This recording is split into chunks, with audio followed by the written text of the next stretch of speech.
Okay, നമ്മളിപ്പോൾ എടുക്കാൻ വേണ്ടി പോകുന്നത് സ്ട്രെയിറ്റ് ലൈൻസ് ചാപ്റ്ററാണ്. അപ്പം ഈ ചാപ്റ്ററിൽ ഒത്തിരി ഇക്വേഷൻസ് ഉണ്ട്. പക്ഷേ ഈ ഇക്വേഷൻസ് ഒക്കെ പഠിച്ചു കഴിഞ്ഞ് കഴിഞ്ഞാൽ ഈ ചാപ്റ്റർ ഭയങ്കര സിമ്പിളുമാണ്.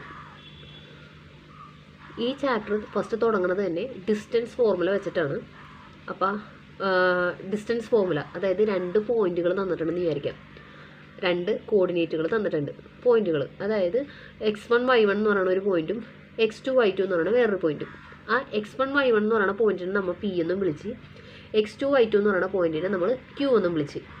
ഈ 2 പോയിന്റുകൾ തമ്മിലുള്ള പിയും ക്യൂവും തമ്മിലുള്ള ഡിസ്റ്റൻസ് കാണാനായിട്ടുള്ള ഫോർമുല മനസ്സിലായ? അതാണിത്. അപ്പോൾ x2 y2 എന്ന് പറയുന്നതാണ് q, p എന്ന് വെച്ച് കഴിഞ്ഞാൽ x1 y1 ആണ്. അവർ തമ്മിലുള്ള ഡിസ്റ്റൻസ് എന്ന് വെച്ച് കഴിഞ്ഞാൽ x2 - x1 whole square plus y2 - y1 whole square.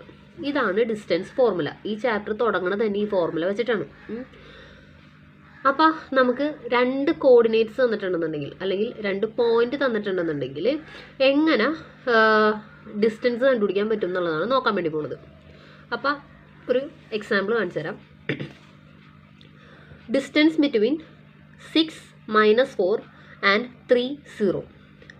അതായത് ഇവിടെ നമുക്ക് 2 പോയിന്റ് തന്നിട്ടുണ്ട്, അതായത് 2 കോർഡിനേറ്റ് തന്നിട്ടുണ്ട്. ഒന്ന് 6 - 4ഉം മറ്റേത് 3 0യും. അപ്പം നമ്മൾ ഇതിന് എന്താണ് നേരത്തെ പറഞ്ഞതനുസരിച്ചാണെങ്കിൽ x1 y1 x2 y2 എന്നുള്ള 2 പോയിന്റ് ഉണ്ടെങ്കിൽ x2 - x1 whole square plus y2 - y1 whole square, അതിൻ്റെ റൂട്ട്. അതാണ് ഡിസ്റ്റൻസ് കാണുന്നതെന്ന് പറഞ്ഞായിരുന്നു. അപ്പോൾ ഇവിടെ നമ്മൾ എളുപ്പത്തിന് വേണ്ടിയിട്ട് ഇപ്പോൾ 2 പോയിന്റ് തന്നിട്ടുണ്ട്. അപ്പോൾ എളുപ്പത്തിന് വേണ്ടിയിട്ട് ഇക്വേഷൻ യൂസ് ചെയ്യാനായിട്ടുള്ള എളുപ്പത്തിന് വേണ്ടിയിട്ട് നമ്മൾ ജസ്റ്റ് ഇതിന് മുകളിൽ x1 y1 ഇതിന് x2 y2 എന്ന് ഇതിന് പേര് കൊടുത്ത്. ഓക്കെ, എളുപ്പത്തിന് വേണ്ടിയിട്ട്. ഇനി നമുക്ക് ഇക്വേഷൻ നോക്കാം. ഇക്വേഷൻ എന്ന് വെച്ച് കഴിഞ്ഞാൽ distance is equal to x2 - x1 whole square plus y2 - y1 whole square അല്ലേ? അപ്പോൾ x2 എന്താ നോക്കാം. ഇവിടെ x2 എന്താ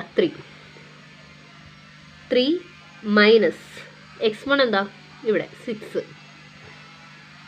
ഹോൾ സ്ക്വയർ പ്ലസ് y2 എന്താ 0 മൈനസ് y1 എന്താ -4. ആ -4 അങ്ങനെ തന്നെ ഇവിടെ കൊണ്ടുവന്ന് എഴുതണം, ഹോൾ സ്ക്വയർ. ഇവരുടെ റൂട്ടാണ് ഡിസ്റ്റൻസ്. കറക്റ്റ് അല്ലേ? ഇനി 3 - 6 എത്രയാ? 3 - 6 എന്ന് വെച്ച് കഴിഞ്ഞാൽ -3 സ്ക്വയർ പ്ലസ് 0 - -4 എന്ന് പറഞ്ഞു കഴിഞ്ഞാൽ 0 + 4 എന്ന് വരും. ഓക്കെ, അപ്പോൾ അതെന്ത് വരും? 4 സ്ക്വയർ. അതിൻ്റെ റൂട്ട് ഈക്വൽ ടു -3യുടെ സ്ക്വയർ എന്ന് വെച്ച് കഴിഞ്ഞാൽ -3 × -3 9 പ്ലസ് 4ൻ്റെ സ്ക്വയർ 16. ഇതിൻ്റെ റൂട്ട് ഈക്വൽ ടു, അതായത് റൂട്ട് 25. റൂട്ട് 25 എന്ന് വെച്ച് കഴിഞ്ഞാൽ 5. ഓക്കെ, ഇതാണ് ഡിസ്റ്റൻസ്. ഇങ്ങനെയാണ് നമ്മൾ ഡിസ്റ്റൻസ് കാണുന്നത്. ജസ്റ്റ് ആ ഇക്വേഷൻ എടുത്ത് ആ ഇക്വേഷനിൽ എന്ത് അപ്ലൈ ചെയ്ത് നമ്മുടെ ഇക്വേഷൻ ഒന്ന് അപ്ലൈ ചെയ്ത്, ഇക്വേഷൻ അപ്ലൈ ചെയ്യാൻ വേണ്ടിയിട്ട് നമുക്ക് കിട്ടിയ പോയിന്റിനെ, ആദ്യത്തെ പോയിന്റിനെ x1 y1 എന്നും രണ്ടാമത്തെ പോയിന്റിനെ x2 y2 എന്നും പറഞ്ഞ് വിളിച്ച്, എന്നിട്ട് ഇക്വേഷൻ ഉള്ള പോലെ തന്നെ x2 ആരാന്ന് വെച്ചാൽ അയാളെടുത്ത് എഴുതി, പിന്നെ x1 ആരാന്ന് വെച്ചാൽ അയാളെടുത്ത് എഴുതി. ബാക്കി ഇക്വേഷനിലുള്ള പോലെ തന്നെ സ്ക്വയറൊക്കെ അങ്ങനെ തന്നെ എടുത്ത് എഴുതി. y2 എന്താണെന്ന് വെച്ചാൽ അത് നോക്കി എഴുതി, y1 എന്താണെന്ന് വെച്ചാൽ അത് നോക്കി എഴുതി. ബാക്കി എല്ലാം ഇക്വേഷനുള്ള പോലെ തന്നെ ആൻസർ കിട്ടി. ഇത്രയേ ഉള്ളൂ ഡിസ്റ്റൻസിൻ്റെ ഫോർമുല. ഓക്കെ.